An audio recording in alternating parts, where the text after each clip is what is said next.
Hey folks, welcome back to another HP Gaming GameLINK video. We are sorry for our absence. We know it's been a little minute. We have had an Easter break. We've had to travel up north. We've had expos and conventions we've had to be at. I've had a little bit of work done, as you can see here as well, but we are back. We are bad, and we're getting back to our regular programming and shooting schedule. So we thought we'd kickstart things a little bit with a micro review. We haven't done one in a while. We've done lots of unboxings, lots of Kickstarters coming in. So we thought we'd go back to doing something that we know and love and reviewing games that we enjoy playing. This one has been out for a little while. I was lucky enough to demo it at the Games Expo in March this year at Melbourne Convention Centre, and we loved it so much we actually gifted a copy as well. I'm talking about a game that is deep on strategy but is about as small as you can get in terms of components. This is a game where you'll be drafting, you'll be placing things out, you'll be trying to build the best park you can for your dinosaurs. We're having a look at Ankama's Draftosaurus.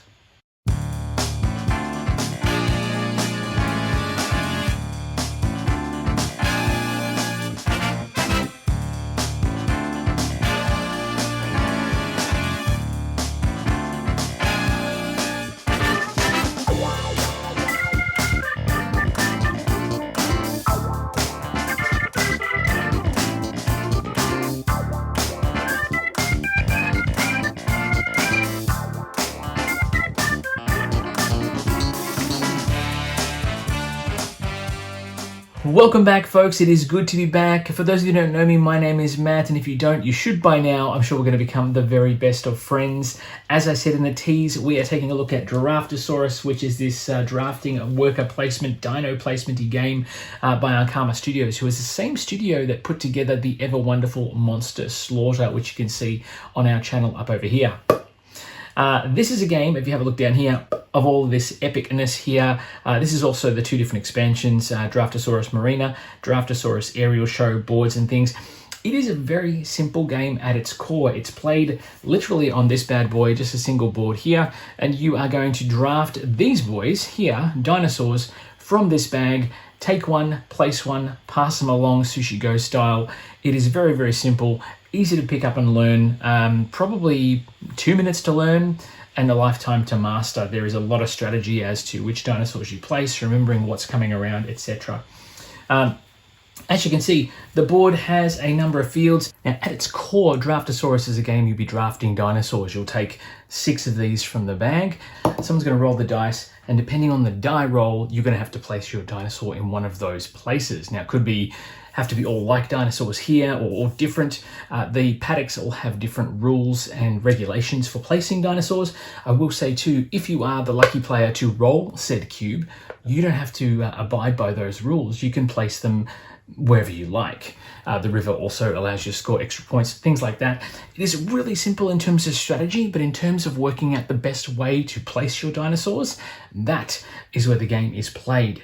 What's great about this is you draft 6 dinosaurs, then you draw 6 more from the bag, and you go again. Once you've placed 12 dinosaurs, the games end and you tally up your points. It is as simple as that. What I love about this is there's 5 players out of the box, so a family of 4 will have a lot of fun with this. There is also a reverse side on the board too. Now this is a very different kind of challenge, so different paddocks, different rules. The pyramid here is one that is incredibly difficult in terms of fulfilling your getting the full quota, but the risk is worth the reward because you get epic level points.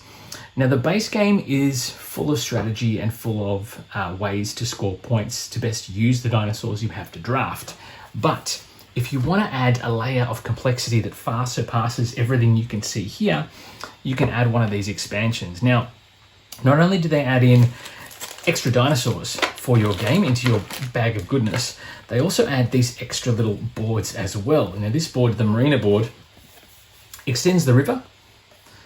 So if I can get that sorted up there for you, extends the river and gives you a whole new play area. And like the main board, the Marina board is double-sided as well. So you can, if you sacrifice a T-Rex, you can place a plesiosaur in here, and those dinosaurs will score you 2 points for each one, so on and so forth. If you get all your dinos down the far end, they score 6 points each, which is not to be sneezed at, but it is rather tricky. Then you have this one here, which is the aerial show, which extends the top of the board. And yes, the expansions are all interplayable with each other, so you can have all 3 boards concurrent. The pterodactyls will sit in the nests here. You'll have eggs, dinosaurs you'll draft that you'll gain when you place pterodactyls in that nest, but you have to place them in certain orders. You can't just go straight for the point bonus at the end. You've got to place in nest 1, then 1 in nest 2, then 1 in nest 3. You've got the other side of the board here as well for some added extra difficulty and chaos. And playing with the aerial show expansion and the marina expansion adds a whole nother level of complexity that revitalizes the game beyond the base mode. Draftosaurus looks fantastic. The components are beautiful. I mean, look at these things. The dinosaurs are cute as they are deadly. They look absolutely fantastic on the table. Placing them up and having the whole table covered in little standing up dinos, like my friends here, looks really wonderful on the table. The dice itself, or the die I should say, is a nice wooden die. It is screen printed, which I kind of don't like, but it does its purpose. It rolls well. It adds that layer of randomness to the game, which is pretty fantastic. Do you need the die to play the game? No, you could just place the dinosaurs that you've got in your hand a la Sushi Go style, which would also be quite a strategic game. But the randomness of the dice of what you can impose on your opponents is, again, adds that level of a degree of difficulty to the game as well. I will say the expansions add a lot of complexity to the game, which is a good thing for someone like me, because I love a good complex strategic game, especially one in such a small box. But those expansions with the base game could potentially be a little bit tricky for our younger gamers, so please take that under advisement. Having the extra strategy that you'll find that they won't understand the best way to manipulate the dinosaurs in their favor, whereas the base board, this one here, is very easy to understand even for a 4-year-old. Blair, our junior gamer, is very much into it in a big way.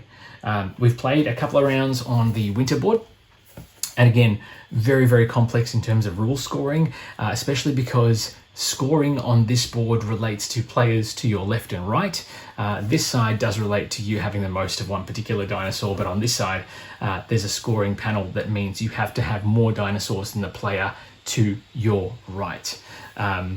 So you have to be a lot more aware of what other players are doing with their dinosaurs, which again is kind of good. But it's one of those things as well. If you know how many dinosaurs are in the bag, you can sort of manipulate and work out which dinosaurs you don't want to pass on to your opponents.